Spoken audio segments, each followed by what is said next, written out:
Plant cells contain chloroplasts that are capable of converting light energy into chemical energy for the plant cell. Inside the chloroplast are membranous sacs called thylakoids. It is within the thylakoid membrane that the reactions of photosynthesis take place. Let's zoom in to see this process in action.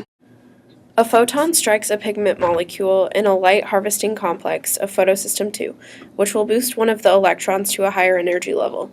A nearby chlorophyll molecule absorbs the desired wavelength of light, and the electrons are raised to an excited state. This causes a cascading effect between each chlorophyll molecule. This continues until it reaches P680.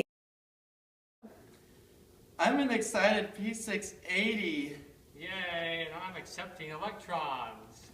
Yay. Pair of chlorophyll in the photosystem 2 reaction center complex. It then excites the electrons in this pair of chlorophylls to a higher energy state. 2 electrons are transferred from the excited P680 to the primary electron acceptor. The P680 molecule is now a P680 plus since it is missing 2 electrons. An enzyme catalyzes the splitting of a water molecule into 2 electrons, 2 hydrogen ions in an oxygen atom.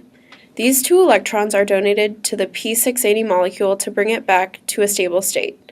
Oxygen is then produced when 2 free oxygen atoms come together. The 2 electrons are passed from the primary electron acceptor of PS2 to the first electron transport chain. The chain is made up of the electron carrier PQ and the inner membrane protein cytochrome complex and another carrier protein called PC. The 2 electrons are carried by PQ to the cytochrome complex. The binding of the electrons to the cytochrome complex allow the protein to pump hydrogen ions into the thylakoid space. The electrons are then passed to PT to be later passed to PS1. Meanwhile, hydrogen ions are previously pumped into the thylakoid space are used to power chemiosmosis. Light can also be absorbed in photosystem 1. The cascading effect occurs again, transferring the energy from one chlorophyll molecule to the next. Eventually, the energy hits the P700 chlorophyll protein and donates 2 electrons to the primary electron acceptor. These 2 electrons are passed in a series of redox reactions from the primary electron acceptor of PS1 down its second transport chain. The P700 chlorophyll accepts the 2 electrons from the first ETC to get back to a ground state. The 2 electrons from PS1 are picked up by the protein ferredoxin. The enzyme NADP+ reductase catalyzes the transfer of electrons from FD to NADP+. 2 electrons and a hydrogen ion are required for the creation of NADPH. This molecule is at a higher energy level, and the electrons are now available for the reactions of the Calvin cycle. The Calvin cycle is a complex process that uses carbon dioxide and various other reactants to produce food for the plant cell.